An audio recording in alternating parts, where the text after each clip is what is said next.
एक जो सवाल आज जैसे आया है कि परमेश्वर के प्रेम को जानना, तो आज हम इसके ऊपर भी एक विस्तृत, मेरा मुख्य एक उद्देश्य है कि आज इसके बारे में वचन से, परमेश्वर के वचन से इसको समझाऊं, सिखाऊं। और मैं एक छोटी सी दुआ करना चाहता हूं इसके विषय में, क्योंकि सबसे प्यारा एक सिद्धांत है, और बल्कि सिद्धांत का एक व्यक्ति है प्रेम। प्रभु तेरा धन्यवाद देता हूँ खुदावंद पवित्र आत्मा, आज तेरे परमेश्वर के प्रेम के बारे में इन लोगों के बीच में ऐसा प्रकटीकरण कर ताकि वचनों से सिद्ध प्रेम को जान सके। खुदावंद तेरे पवित्र लहू से इन सबको ढांपता हूँ, यीशु मसीह के नाम से मांगता हूँ, आमीन आमीन आमीन। एक जो दिक्कत आती है जब भाषाओं को देखते हैं हम, तो बाइबल जो है पुराना नियम तो इब्रानियों में लिखा हुआ है और नया नियम जो है यूनानी भाषा में लिखा हुआ है। सही बोल रहा हूँ ना भाई? यूनानी है ना, ग्रीक बोलते हैं उसको, ठीक है। तो जो शब्द है प्रेम, अंग्रेजी में भी और अन्य भाषाओं में भी एक ही शब्द है प्रेम, जबकि यूनानी भाषा में इसके 3 शब्द हैं अलग अलग, और तीनों के अलग अलग अर्थ भी निकलते हैं। पहला तो है, उसको बोलते हैं इरोस, EROS, इरोस। ये वो प्रेम है जो एक आदमी और एक औरत के बीच में होता है, जो आपको बॉलीवुड में बहुत दिखाते हैं, ठीक है ना। दूसरा है फिलाडेल्फस, PHILADELPHOUS। ये है लोगों के रिश्तों में संबंध के लिए, अर्थात जैसे भाई बहन का प्रेम, माता का बच्चे से प्रेम, हमारा चाचा चाची से प्रेम, और जो हमारे रिश्तेदारी में जो प्रेम है उसे बोलते हैं फिलाडेल्फस। ये दोनों प्रेम कुछ ना कुछ कारण से जुड़े हुए, अर्थात कोई ऐसे धागे हैं जिसके कारण हम करते हैं। जब रिश्ते होते हैं, तो जैसे पति पत्नी का रिश्ता होता है तो वो इरोस प्रेम होता है। ऐसे ही जब रिश्तेदारी में है तो हम क्योंकि रिश्तेदार हैं तो उसके कारण वो प्रेम कार्यशील होता है। अब एक तीसरा प्रेम का शब्द है यूनानी भाषा में, वो है अगापे, AGAPA। इसे बोलते हैं, जो अंग्रेजी में अनकंडीशनल लव, बिना कारण प्रेम करना, बिना कारण प्रेम करना। और ये प्रेम है परमेश्वर का प्रेम। परमेश्वर आज हमसे कोई हमारी काबिलियत या नाकाबिलियत के कारण नहीं, परंतु परमेश्वर हमसे प्रेम करता है। और वो क्यों करता है? क्योंकि परमेश्वर में प्रेम नहीं है, परमेश्वर स्वयं प्रेम है, बाइबल बताती है। जब हम इसके लिए पहला यूहन्ना खोलते हैं, पहला यूहन्ना, और हम चलते हैं 4 में, यहां पे 8 में लिखा है, जो प्रेम नहीं रखता वो परमेश्वर को नहीं जानता, क्योंकि परमेश्वर प्रेम है। तो परमेश्वर में प्रेम नहीं, परमेश्वर स्वयं प्रेम है। ये लोगों को पता नहीं होता, धर्म में चलने वालों को ये चीज समझ में नहीं आती। अब हम अगर देखें कि परमेश्वर के बारे में पुराने नियम में भी, तो परमेश्वर जो है उस टाइम में भी हमेशा दया करने वाला परमेश्वर था, और ऐसे लोग जिन्होंने पाप किए थे उन पे भी दया कर रहा था। उदाहरण के तौर पे कैन जो है, हाबिल का जो भाई था, उसने पहली बार क्या करा था? किसकी हत्या करी थी? अपनी भाई। क्या था वो? मर्डर, पापी था, हत्यारा था। मगर उस टाइम तब भी परमेश्वर के वचन से जब हम देखते हैं उत्पत्ति में 4 में, तब हमको समझ में आएगा कि 4 का हम 15 पढ़ते हैं। जब उसने हत्या भी करी तो क्या करा परमेश्वर ने? इस कारण यहोवा ने उससे कहा, जो कोई कैन को घात करेगा उससे 7 गुना पलटा लिया जाएगा। आप देख रहे हैं, एक हत्यारा, उसको परमेश्वर क्या दे रहा है? सुरक्षा दे रहा है। और यहोवा ने कैन के लिए एक चिन्ह ठहराया, ऐसा ना हो कि कोई उसे पाकर मार डाले। अजीब नहीं लग रहा आपको? मगर वास्तव में ऐसे ही है ये परमेश्वर, क्योंकि परमेश्वर ने जो कैन ने किया था वो पाप था। परमेश्वर पाप से घृणा करता है, पापी से नहीं करता। समझ में आई बात? तो उसकी घृणा किसके लिए थी? और क्योंकि उस टाइम पे उद्धार नहीं हो सकता था, ये सब चीजें नहीं थी, यीशु मसीह मरा नहीं था, तो तब भी परमेश्वर ने पहले जो, एक तो आदम ने पाप किया जिसके कारण, पाप के कारण जगत में पाप आया, और एक यहाँ पे देखा हमने पहला हत्यारा जो बना उसको भी परमेश्वर ने सुरक्षा दी। यहां तक कि आदम और हव्वा भी जब पाप में गिरे तो एकदम से उनको आदम की वाटिका में से बाहर निकाल दिया, और परमेश्वर ने आदम की वाटिका के रास्ते को स्वर्गदूतों से जो तलवार लेकर खड़े थे वहां खड़ा कर दिया, ताकि ये लोग वहां नहीं जा सके। तो ऐसा लगता जरूर है वहां पे कि ये तो बहुत बुरा करा परमेश्वर ने, सब चीज बना कर दी और वैसे बड़ा माने बड़ा सख्त तरीके से आदम और हव्वा को डील करा, मगर वास्तव में ऐसा नहीं है। ये इसके लिए कि वो भी एक प्रेम का ही कारण था जिसके कारण उसको हटाना पड़ा। कारण ये था कि पाप के कारण क्या है कि श्राप आ चुका था, पाप आ चुका था, और मनुष्य के आत्मा में परमेश्वर की आत्मा से अलग हो गए थे। और ऐसी स्थिति में श्राप जो आए थे वो बहुत खतरनाक थे, जो आगे चल के मैं आपको बताने वाला हूं। और ऐसी स्थिति में अगर वो जीवन के वृक्ष के फल को खा लेते जो कि आदम की वाटिका में था, तो हमेशा के लिए मनुष्य जाति श्रापित और पाप में पड़ा रहता। इसके लिए परमेश्वर ने क्या करा कि रोक लगा दी आदम की वाटिका में, जैसा कि उत्पत्ति 3:23-24 को पढ़ोगे तो वहां लिख रखा है कि उसने स्वर्गदूतों को वहां पे लगा दिया, क्योंकि परमेश्वर की जो योजना थी वो वापस मनुष्य को उसी स्थिति में लाने के लिए, अर्थात अपनी आत्मा उसके अंदर देकर आत्मा के पाप को हटाकर हमारे को रिस्टोर करना चाहता था। तो सही में आदम ने जब विश्वासघात किया या जो भी बोला पाप किया, अनाज्ञाकारिता थी, उसको सही में पूरी चीज पता ही नहीं थी कि उस अनाज्ञाकारिता से होने क्या वाला है। अनाज्ञाकारिता से 3 जगह असर पड़ा, आत्मा, प्राण और शरीर में।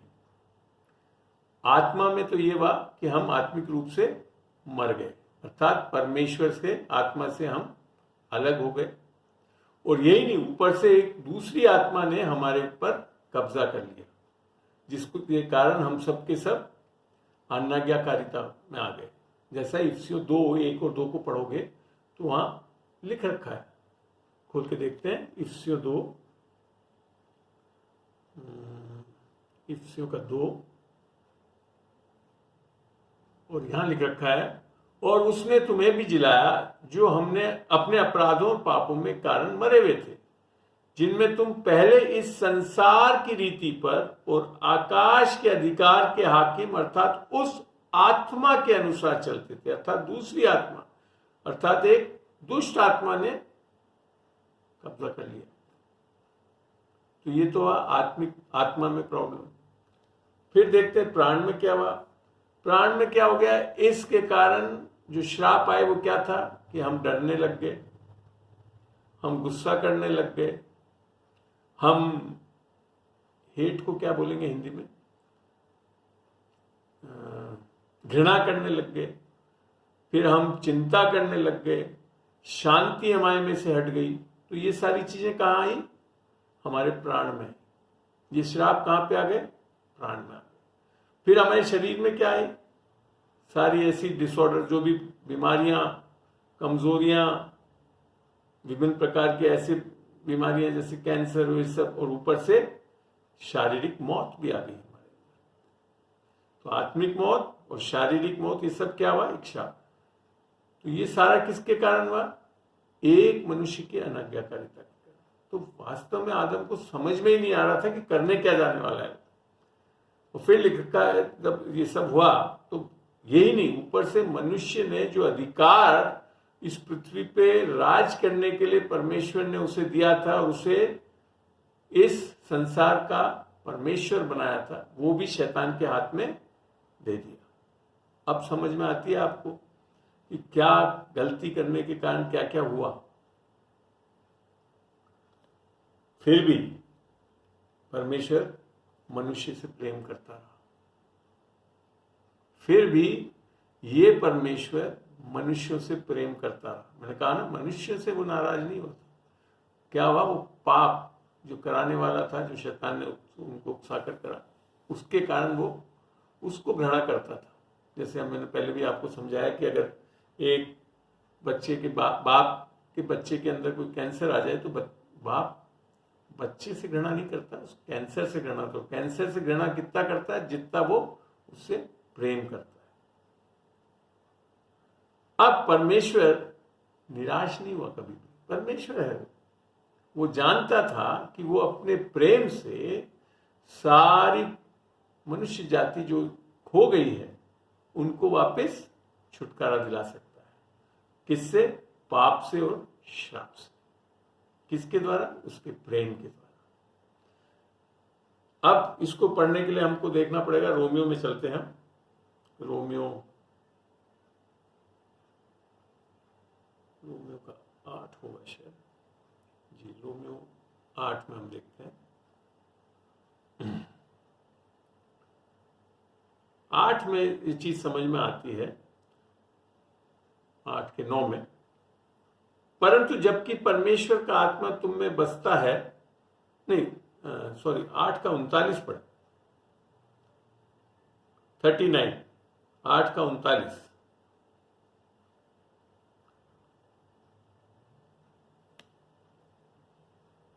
यहां यूं लिखा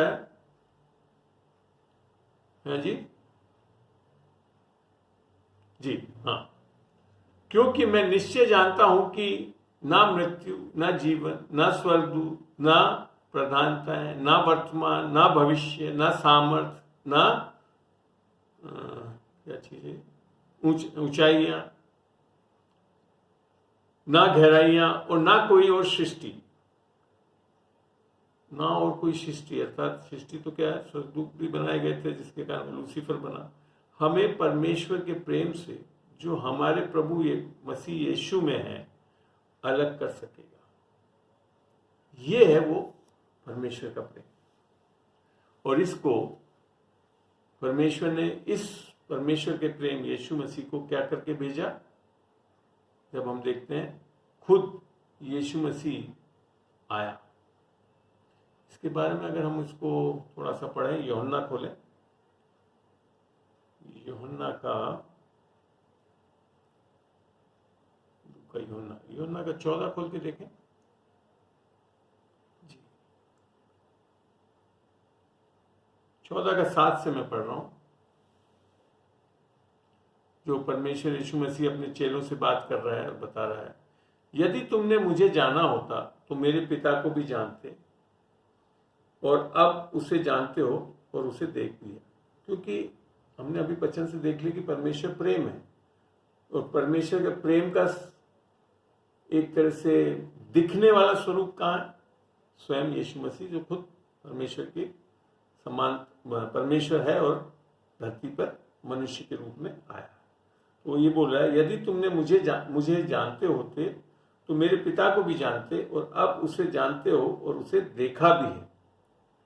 और फिलिप्पुस क्या कहता है इधर पे? फिलिप्पुस ने उससे कहा है, प्रभु पिता को हमें दिखा दे, यही हमारे लिए बहुत है। यीशु मसीह क्या बोल रहा है? पिता तो आत्मा है, पिता आत्मा है, उसको क्या देखोगे? अगर तुमने मुझे देख लिया तो पिता को देख लिया। अगर शारीरिक रूप में परमेश्वर को देखना चाहते तो यीशु मसीह है, क्योंकि वो खुद परमेश्वर जो शरीर में आया, देहधारी हुआ। आदि में वचन था, वचन परमेश्वर के साथ था, वचन देहधारी हुआ।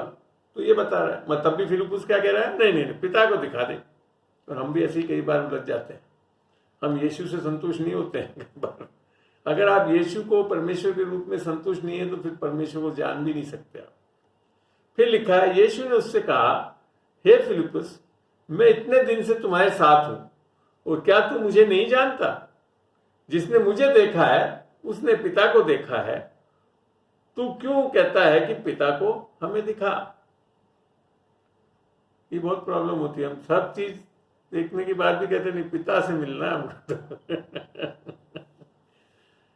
क्या तू प्रतीति नहीं करता, 10वां पढ़ रहा हूं, क्या तू प्रतीति नहीं करता कि मैं पिता में हूं और पिता मुझ में है? ये बातें जो मैं तुमसे कहता हूं अपनी ओर से नहीं कहता, परंतु पिता मुझसे रहकर अपने काम कराता है। परमेश्वर प्रेम है और यीशु मसीह का जीवन आप देख लो तो प्रेम से भरा हुआ है। यहां तक कि क्रूस पे टांग रहे तो कह रहा है प्रभु इनको माफ कर, ये नहीं जानते ये क्या कर रहे हैं। यही तो है परमेश्वर का प्रेम, क्योंकि स्वयं परमेश्वर प्रेम है। आगे पढ़ते हैं, मेरी प्रतीति करो कि मैं पिता में हूं और पिता मुझ में है, नहीं तो कामों ही के कारण मेरी प्रतीति करो। और कुछ नहीं तो मेरे काम देख लो। मेरे काम क्या है? सब प्रेम से भरे हुए, सबको चंगा करता है। पुराने नियम में तो कोड़ियों को तो हाथ नहीं लगा सकते थे, मगर वो हाथ लगाता है वो चंगा हो जाता है। क्या कर रहा है वो परमेश्वर का प्रेम है जो दर्शा रहा है वो किसी तरह से। फिर क्या लिखा है 12 में, मैं तुमसे सच सच कहता हूं कि जो मुझ पर विश्वास रखता है ये काम जो मैं करता हूं वह भी करेगा, वरन इनसे भी बड़े काम करेगा, क्योंकि मैं पिता के पास जाता हूं। तो यहां पे इन चीजों से बड़ा स्पष्ट होता है कि यीशु मसीह ही सबसे आसान तरीका है परमेश्वर को जानने का। क्या है? यीशु मसीह को देखना। और यीशु मसीह क्या करता है? प्रेम से भरा हुआ है। लिखा था ना, वो अनुग्रह और सत्य से भरा हुआ था, ऐसे लिखा ना। तो जो परमेश्वर देह में आया और इस पृथ्वी पे चला, वो उसका दूसरा नाम बाइबल बताती है दूसरा आदम। और वो क्या था? वो अनुग्रह और सच्चाई से भरा था। इसके लिए पढ़े हम यूहन्ना का कौन सी आयत होगी, 1 में जाना पड़ेगा। सुसमाचार यूहन्ना का 1 का 10 से पढ़ता हूं मैं। वे जगत में था और जगत उसके द्वारा उत्पन्न हुआ और जगत ने उसको नहीं पहचाना। वह अपने घर आया और उसके अपनों ने उसे ग्रहण नहीं किया। बनाने वाला वही है, सब परमेश्वर ही है जो उसने सबको बनाया है, सजाया है, और उसने उन लोग ने उसको ग्रहण नहीं किया। आज भी कई लोग उस परमेश्वर को ग्रहण नहीं कर रहे हैं जो सच्चा परमेश्वर है। परंतु जितनों ने उसे ग्रहण किया, अब क्या लिखा है? अब हमारी इच्छा होगी, मैंने ग्रहण करना हमारे हाथ में। परमेश्वर हमको मजबूर कर नहीं सकता, क्योंकि वो हमारी इच्छा शक्ति को कभी भी उस पे अधिकार नहीं दिखाएगा। वो क्या करेगा? हमको सिखाएगा, बताएगा, सत्य बता देगा, प्रेम दे देगा, सब कुछ करेगा। चुनना किसको है? हमको है। तो यहां लिखा है, परंतु जितनों ने उसे ग्रहण किया उसने उन्हें परमेश्वर के संतान होने का अधिकार दिया, अर्थात उन्हें जो उसके नाम पर विश्वास, अर्थात यीशु मसीह पर विश्वास करते हैं, जिसके कारण उसे भेजा गया, कि जो पाप मनुष्य में आ गया था, जिसके लिए वो घृणा करता था, उस पाप को हटाने के लिए वो खुद पापमय शरीर में आ गया और उसने उस पापों को ले लिया और उसने उस पापों पर दंड सहा, ताकि हम आज पाप में से निकल लें। इसी के लिए सुसमाचार क्या बताया कि अगर यदि तुम यीशु मसीह को प्रभु जान के मुख से अंगीकार करो और मन में विश्वास करो कि वो तुम्हारे पाप के लिए मारा गया, गाड़ा गया और तीसरे दिन जी उठा, तो तुम निश्चय ही उद्धार पाओगे। 13 में लिखा है, वे ना तो लहू से, न शरीर की इच्छा से, न मनुष्य की इच्छा से, परंतु परमेश्वर से उत्पन्न हुए। ये जो नया जन्म जिसके बारे में बता रहा है परमेश्वर, जब हम यीशु मसीह को अपना उद्धार करता प्रभु मानते हैं, तो वो हमारी इच्छा से नहीं हो रहा है, हमारे कुछ करने से नहीं हो रहा है, लहू मांस से नहीं हो रहा। वो किसके द्वारा है? क्योंकि परमेश्वर चाहता था कि वापस हमको, क्योंकि वो प्रेम है, वो प्रेम करता है, इसके लिए वो चाहता था कि अपने बच्चों को वापस अपने आप से मेल मिलाप करा। 14 में यही लिखा हुआ, वचन देहधारी हुआ और अनुग्रह और सच्चाई से परिपूर्ण। किससे परिपूर्ण? अनुग्रह और सच्चाई, अर्थात प्रेम। अनुग्रह क्या है? परमेश्वर का प्रेम है, क्योंकि स्वयं परमेश्वर प्रेम। सच्चाई से परिपूर्ण होकर हमारे बीच में डेरा किया और उसने हम उसे भी उसकी ऐसी महिमा देखी जैसे पिता के इकलौते की महिमा है। तो यहां से हमको समझ में आता है कि परमेश्वर जो क्या है, वो मनुष्य के रूप में अर्थात यीशु मसीह में परमेश्वर स्वयं आया, और वो किससे भरा हुआ था? अनुग्रह और सच्चाई से। अब हम देखते हैं कि ये परमेश्वर जो यीशु मसीह देह में आया, तो उसने वो क्यों आया? बाइबल में बड़ा स्पष्ट लिखा हुआ है कि पापियों के लिए। उसने खुद ने बोला मैं धर्मियों के लिए। धर्मी वहां पे वो मतलब था जो स्वयं के धार्मिकता में, तो जो आके जाकर मैं समझाऊंगा अभी। पर वो आया किसके लिए? पापियों को। इसके लिए वो व्यभिचारिणों को, जो ऐसे थे जो चुंगी इकट्ठा करते थे, चोरों के लिए, दारूकड़ों के लिए, ऐसे लोग जो दुष्ट आत्माओं से भरे हुए थे। अच्छे लोग भी थे उसमें, जैसे कि मछुआरे थे, तो उनके लिए किसके लाया है जी? हाँ, तो वो वहां पे लिखा मती 9:13 में मिल जाएगा। और फिर उनको क्या करने आया? ताकि उनको चंगाई मिले, उनको छुटकारा मिले, और वो उसके द्वारा उद्धार को पा सके। और ये तभी संभव था कि जब कोई उस चीज पे विश्वास करता, कि यीशु मसीह पे विश्वास करता। एक दूसरे गुट के लोग भी थे संसार में।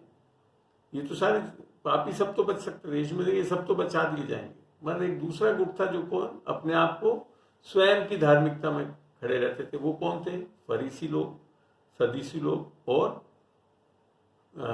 व्यवस्था के शिक्षक थे उस जमाने के। वो क्या सोचते थे कि हम क्योंकि व्यवस्था को पूरा करेंगे तो हम बच जाएंगे। और इनको परमेश्वर यीशु मसीह बहुत बुरी तरह डांटता था। ऐसा लगता ही नहीं था कि परमेश्वर प्रेम है उसके लिए। क्या बोलता था? सर्प हो तुम लोग, फलाना हो, क्या क्या, बहुत बुरी तरह बोलता था। बल्कि एक तरह से उनको झिड़कियां देता था। वो बहुत नाराज होता था।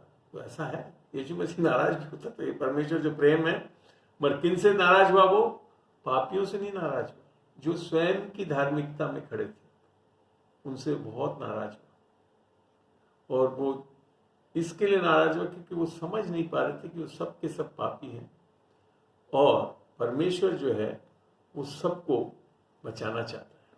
मगर वो ऐसे लोग क्योंकि अपनी धार्मिकता में खड़े रहते थे, तो वो आ ही नहीं पाते थे। और इस कारण से वो जानते नहीं थे कि यीशु मसीह ही है जो कि हमारे आत्मा, प्राण और शरीर को निर्दोष रख सकता है। जैसा पहला थिस्सलुनीका 5:23 में बताया गया कि शांति का परमेश्वर आप ही तुम्हारे पूरी रीति से पवित्र करे, आत्मा, प्राण और शरीर में, और तुम्हें निर्दोष रखे यीशु मसीह के आने तक। फिर 24 में लिखा है तुम्हारा बुलाने वाला सच्चा है और वो ऐसा ही करेगा। तो यहां पे समझ में आता है कि परमेश्वर है जो इतना प्रेम करता है, वो उनको भी बचाना चाहता है। ऐसा नहीं है कि फरीसी और उनको नहीं बचाना, वो बचे हैं बहुत लोग। जैसे उदाहरण के बाद निकोदेमस जो फरीसी था, वो बच गया था परमेश्वर, उसने ग्रहण करा यीशु मसीह।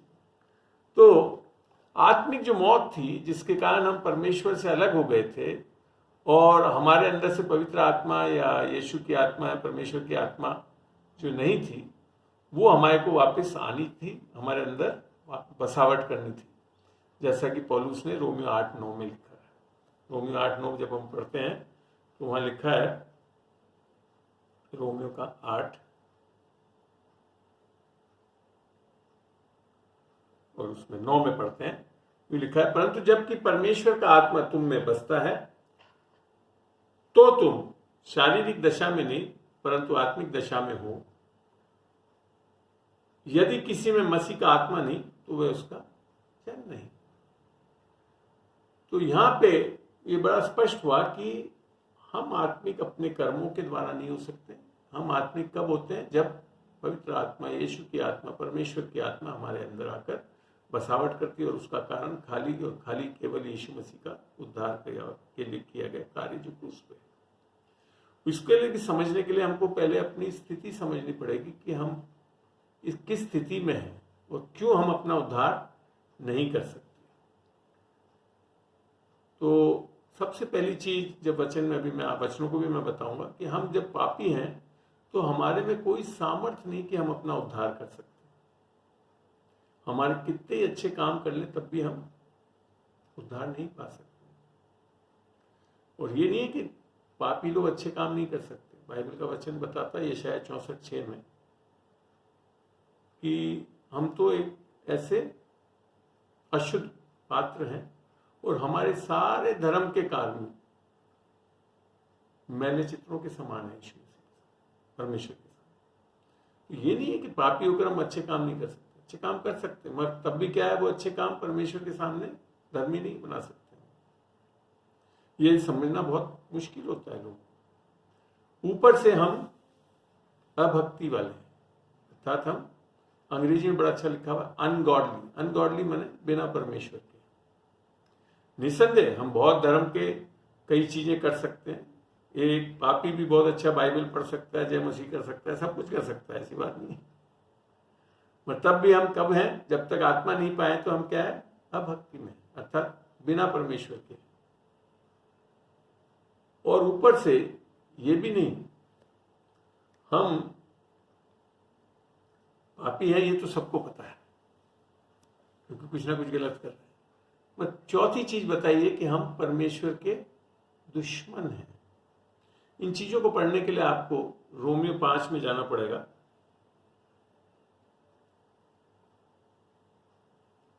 रोमियो 5 में लिखा है, पढ़ता हूं मैं इनको।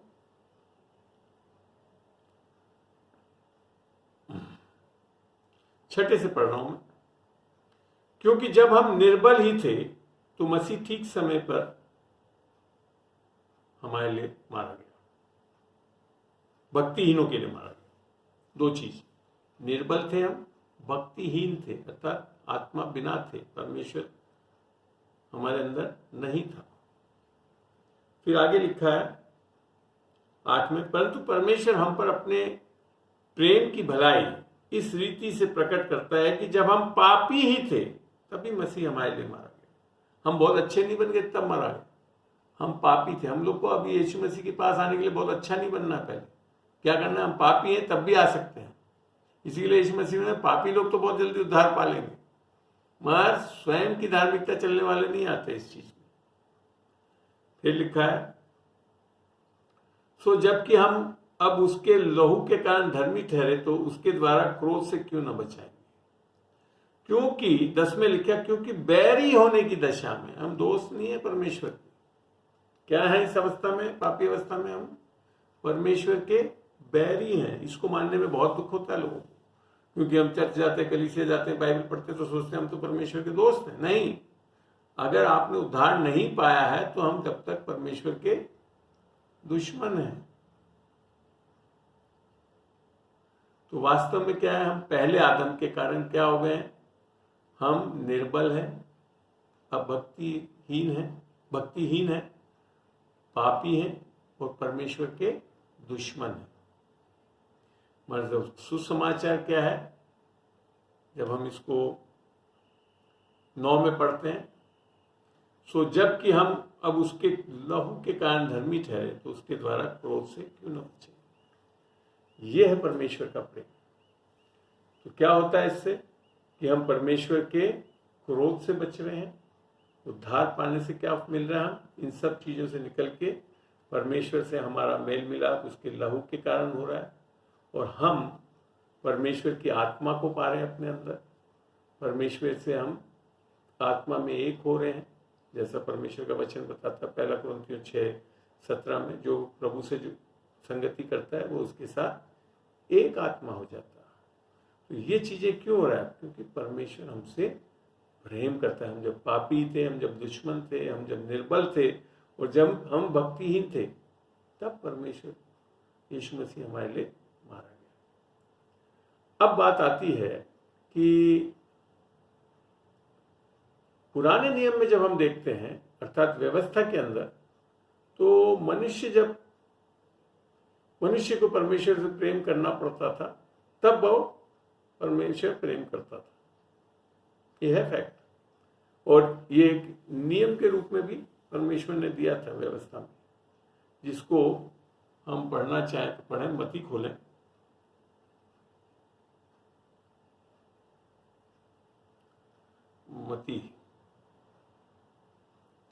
मत्ती का हम 22वां अध्याय खोलते हैं और उसमें चलते हैं 35 में।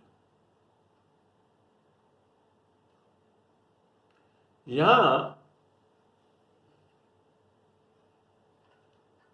35 में एक व्यवस्था का शिक्षक व्यवस्थापक जो है वो यीशु मसीह के लिए परखने से के बारे में पूछ रहा है। तो उसको वो देखो, वो सही चीज मैंने बताया ना, फरीसी लोग, व्यवस्था के उपदेशक लोग, सदूसी लोग को परमेश्वर को मानते, यीशु मसीह को नहीं मानते थे।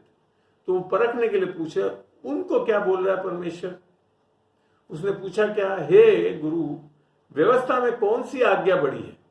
जबकि ये सारी आज्ञाओं को हम लोग लगाने लगते हैं, मैं आगे जाकर बताऊंगा कि हमारे लिए नहीं थी। तो 35 से पढ़ रहा हूं। और उनमें से एक व्यवस्थापक ने परखने के लिए उससे पूछा, हे गुरु, व्यवस्था में कौन सी आज्ञा बड़ी है? उसने उससे कहा, चेलों से नहीं कहा, अभी किससे कहा? एक व्यवस्था के व्यवस्थापक से कहा।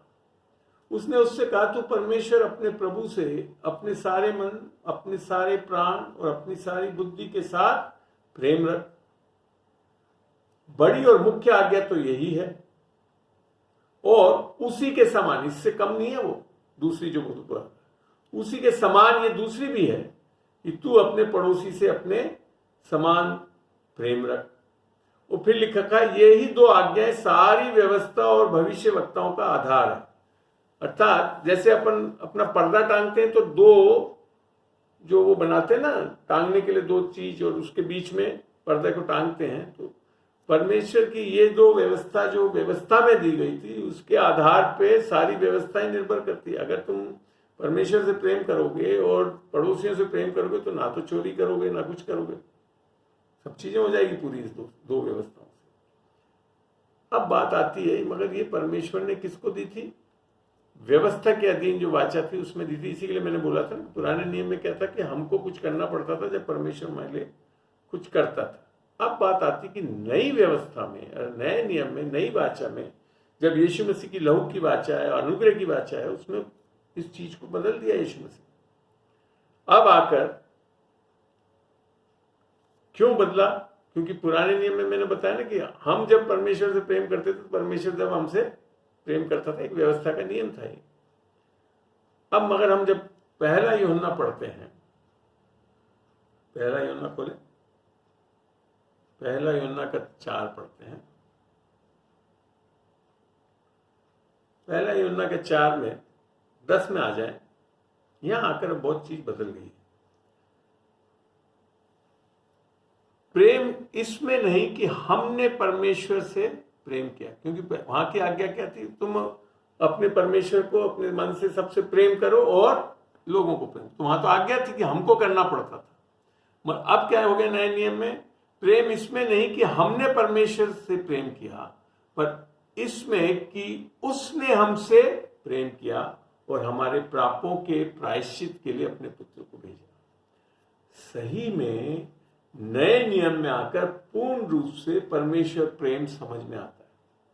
अर्थात परमेश्वर प्रेम क्या है?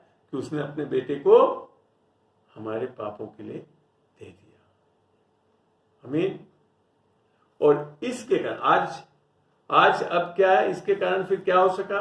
जैसे रोमियो 5 में लिखा था ना, कि रोमियो 5 में लिखा कि परमेश्वर की पवित्र आत्मा के द्वारा हमारे हृदय में परमेश्वर का प्रेम ढेला गया है, ढाला गया है। ये अब नई चीज पाई गई। पहले परमेश्वर का प्रेम मनुष्य में नहीं था। पाप में के कारण जैसी आत्मा हटा ली गई तो परमेश्वर का प्रेम नहीं रहा, और वो बाकी जो दो प्रेम थे वो तो थे, जैसे मैंने शुरुआत में आपको बताया, अर्थात इरोस और फिलाडेल्फस। मगर अगापे प्रेम जो था, परमेश्वर का प्रेम, वो नहीं था। अब कब आता है? जब हम उद्धार पाते हैं, यीशु मसीह को अपना उद्धारकर्ता प्रभु ग्रहण करते हैं, वो जब हमारे हृदयों में आता है, तब वो परमेश्वर का प्रेम हमारे अंदर डाला जाता है। आई बात समझ में? अब जब हम परमेश्वर को अपना हृदय दे देते हैं, परमेश्वर को उद्धारकर्ता मान लेते हैं, तो परमेश्वर ने नए नियम में आकर अब क्या व्यवस्था दी? पढ़ते हैं यूहन्ना का 13 खोले, और यहां लिखा है 13 के अब जो आज्ञा दी परमेश्वर ने वो किसको दी है? चेलों को दी है। अब वो व्यवस्थापक को नहीं दे रहा है। और 34 में लिखा है, मैं तुम्हें एक नई आज्ञा देता हूं, दो भी नहीं दी। क्या दिया? एक नई आज्ञा देता हूं कि एक दूसरे से प्रेम रखो जैसा कि मैंने तुमसे प्रेम रखा है। क्यों बोला मेरे प्रेम से? क्योंकि आज हम उद्धार पा सकते हैं, हम परमेश्वर का प्रेम हमारे हृदय में उंडेला जा सकता है। इसके लिए अब किस प्रेम से प्रेम करने के बोल रहा है? आपके प्रेम से नहीं करना भी मत कोशिश। आपके प्रेम तो देख चुके आप लोग क्या क्या करते हो, मगर परमेश्वर के प्रेम से हमको एक दूसरे को प्रेम रखना है। और फिर रखा, वैसे ही तुम भी एक दूसरे से प्रेम रखो। यदि आपस में प्रेम रखोगे इसी से सब जानेंगे कि तुम मेरे चेले हो। क्यों? क्योंकि परमेश्वर प्रेम है और अब परमेश्वर ने हमारे अंदर प्रेम डाल दिया है और अब उस प्रेम को लेकर हमको चलना है। तो जैसे हम उस प्रेम से चलेंगे तो लोगों को क्या पता पड़ जाएगा, जो अन्य जाति जिन्होंने अभी तक परमेश्वर को देखा नहीं है, परमेश्वर जो प्रेम है उसको जान सकेंगे। तो सबसे उत्तम चीज क्या है? परमेश्वर के अंत में क्या चाहता है? कि हम प्रेम में चलने वाले। दान, वरदान, उद्धार, ये सब अच्छी चीजें हैं, मगर उसका अंततः क्या कारण है? ताकि हमारे अंदर परमेश्वर का प्रेम उंडेला जाए और हम उस प्रेम से चलने वाले हो। आमीन। चलिए, अब फिर बात आती है कि नए नियम में आकर जब परमेश्वर ने ये चीज दिया, क्योंकि अब नए नियम में आकर परमेश्वर ने पहला नियम क्यों हटा दिया? एक तो परमेश्वर ने हमसे सबसे पहले प्रेम कर दिया है, और वो पहला नियम कि परमेश्वर से सारे मन से, तन से, और जो बोलते रहते हैं हम लोग, वो हटा क्यों दिया? क्योंकि अब परमेश्वर हमारी आत्मा में हमारे से एक हो गया है। इससे घनिष्ठता और ज्यादा परमेश्वर और हमारे बीच में हो नहीं सकती। हमें नया जन्म जो है वो एक ऐसी चीज है कि हम नई सृष्टि बना दिए गए। कैसे? बिल्कुल यीशु मसीह की तरह। और हम परमेश्वर से अब आत्मा में बिल्कुल एक हो गए। तो इसके लिए अब वो पहली आज्ञा जो बोल रहा है कि तन से, मन से, अपने हृदय से, वो जरूरत नहीं है, क्योंकि इससे ज्यादा घनिष्ठ हम हो नहीं सकते। और ऊपर से परमेश्वर ने इब्रानियों 13:5 में बोला कि मैं न तुझे कभी त्यागूंगा और न कभी छोड़ूंगा। यही तो है इस परमेश्वर का प्रेम का अल्टीमेट जो चीज हो रहा है। समझ में आई बात? अब देखते हैं, इसको कभी करके देखना आप, मैं अभी पूरा पढ़ नहीं रहा हूं। परमेश्वर प्रेम में जैसे हमने अभी पढ़ा यूहन्ना में, तो जब आप पहला कुरिन्थियों 13 में जो परमेश्वर बोलता है प्रेम के बारे में 4 से 8, तो वहां आप चलो उसको करके ही देखते हैं, अच्छा लगेगा। पहला कुरिन्थियों 13, पहला कुरिन्थियों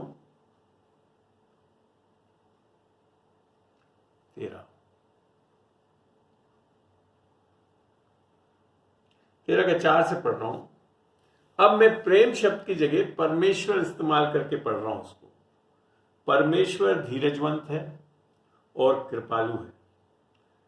परमेश्वर ढा नहीं करता, परमेश्वर अपनी बढ़ाई नहीं करता और फूलता नहीं।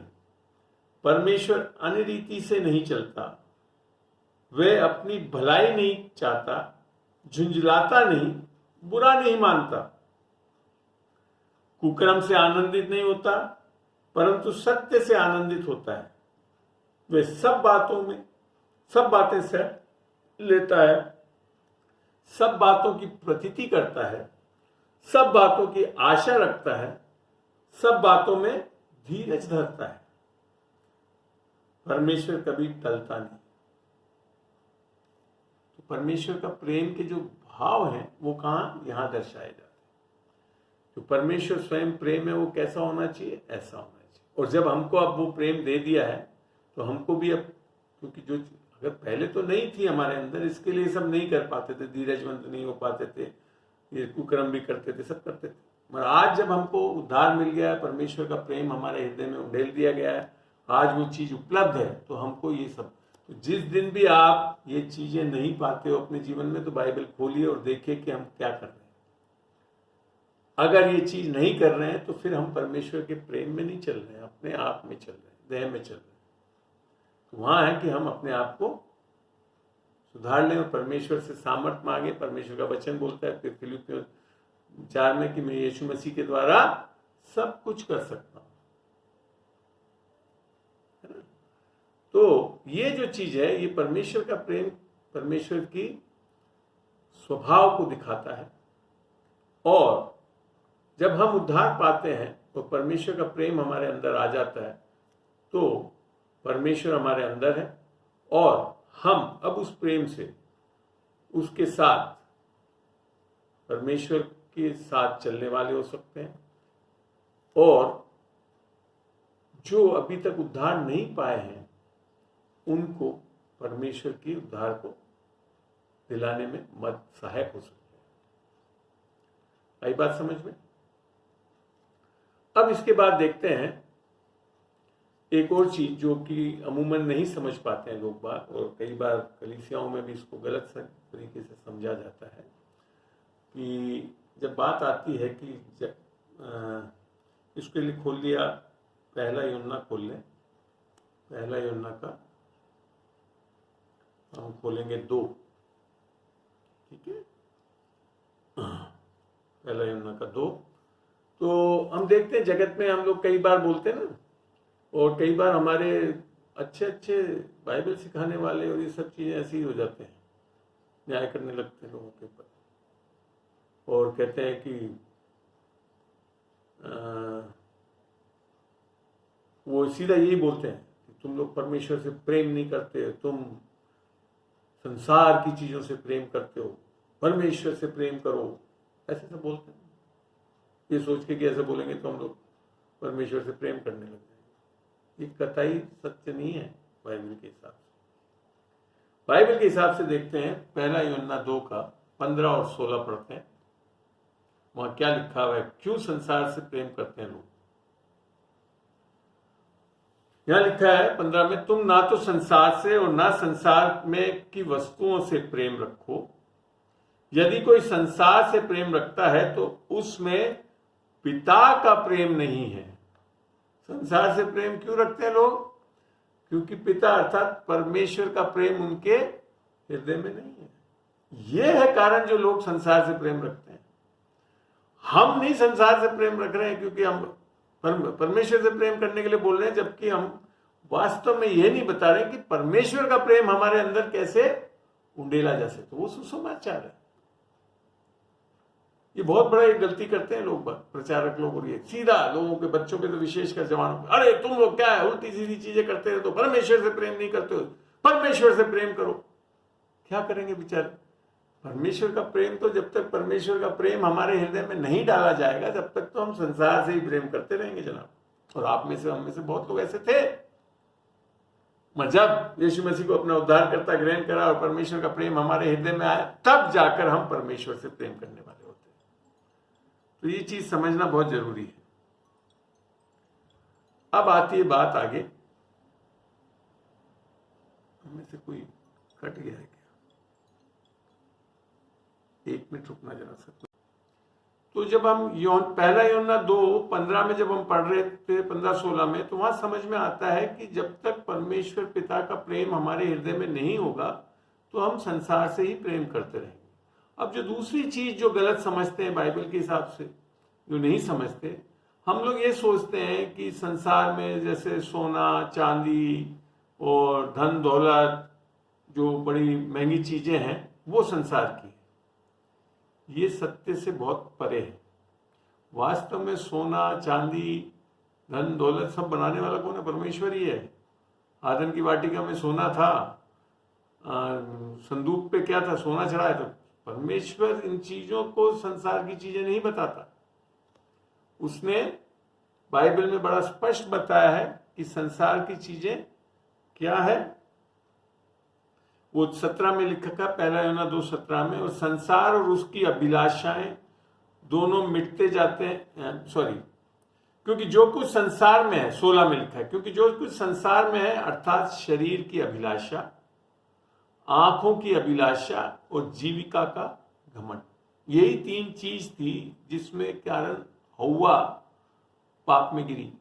जैसे ही उसने देखा छुआ तो मरी नहीं, तो फिर क्या हो गया, उसको अच्छा लगने लगा, अभिलाषा आ गई और घमंड आ गया।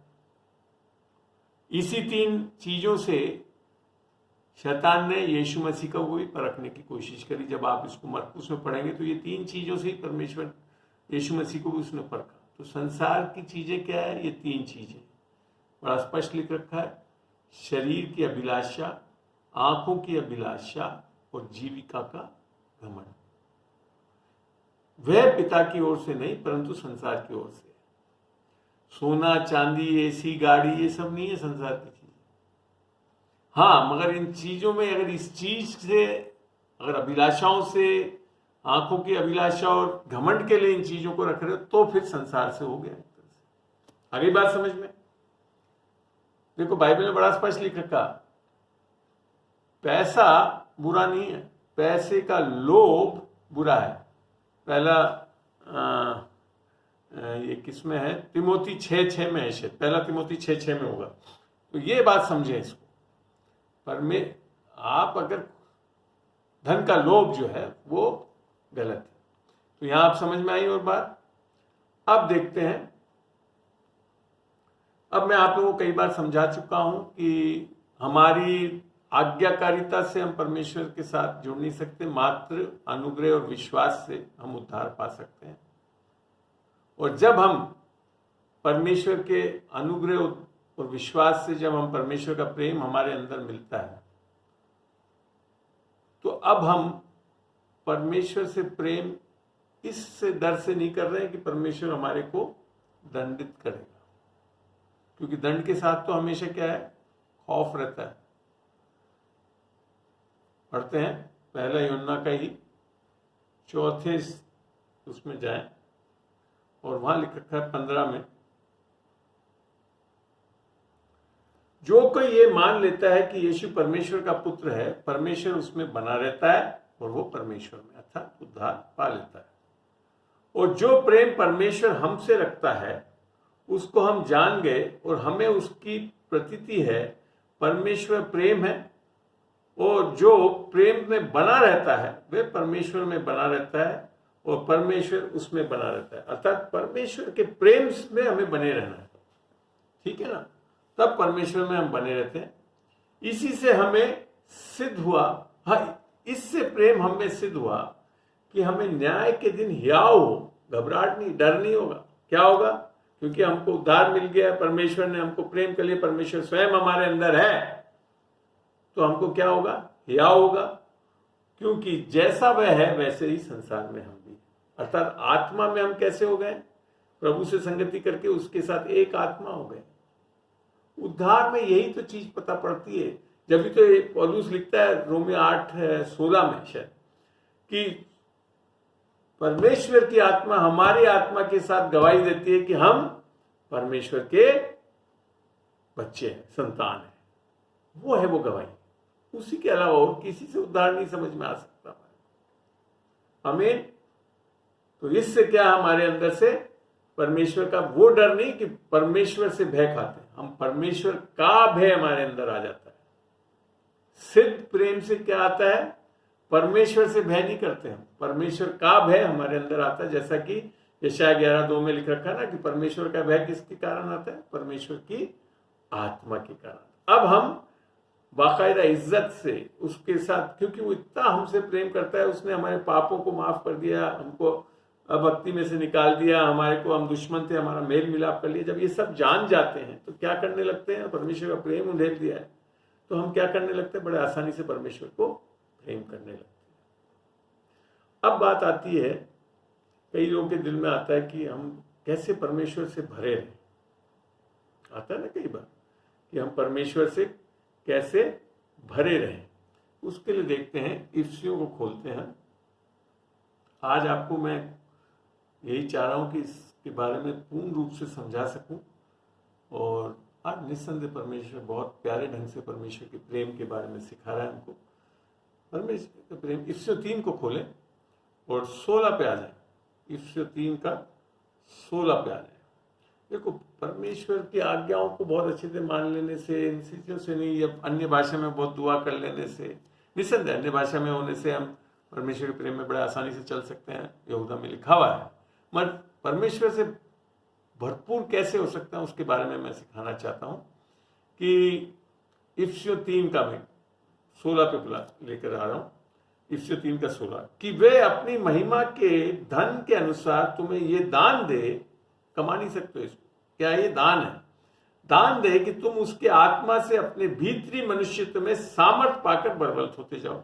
भीतरी मनुष्य क्या है? हमारी आत्मा है, और उसमें किसकी सामर्थ? परमेश्वर की आत्मा की, अर्थात परमेश्वर का प्रेम, परमेश्वर की आत्मा हमारे अंदर आ गई उद्धार पाने से, और विश्वास के द्वारा मसीह तुम्हारे हृदय में बसे कि तुम प्रेम में जड़ पकड़कर और नेव डालकर, हमारे को किस में जड़ में? परमेश्वर के प्रेम में जड़ पकड़ के और नेव डालकर सब पवित्र लोगों, हम देखो आज परमेश्वर क्या कह रहा है हमको, अपवित्र नहीं कह रहा, पापी नहीं कह रहा, क्या कह रहा है? पवित्र लोगों के साथ भली भांति समझने की, क्या लिखा है शब्द, शक्ति पाओ कि उसकी चौड़ाई और लंबाई और ऊंचाई और गहराई, ये बोलते हैं ना 4D film, 3D film, 4D film देखते हैं जिसमें सब चीज दिखती है, लंबाई, गहराई, चौड़ाई, ऊंचाई सब दिखती है, और मसीह के उस प्रेम को, 19 में पढ़ रहा हूं, और मसीह के उस प्रेम को जान सको जो ज्ञान से परे है। अब खाली बुद्धि से नहीं जान रहे हो कि यीशु मसीह हमसे प्रेम करता है, इससे नहीं, जान सको अर्थात उसको अनुभव कर सको कि तुम परमेश्वर की सारी भरपूरी तक परिपूर्ण हो जाओ। जब हम दिन प्रतिदिन परमेश्वर का अनुभव करते हैं अपने अंदर, तो उसका प्रेम अनुभव करते हैं, वो कितना प्रेम करता है उसे, तब हम परमेश्वर से भरे हो जाते हैं। और जब ये चीज आ जाएगी आपके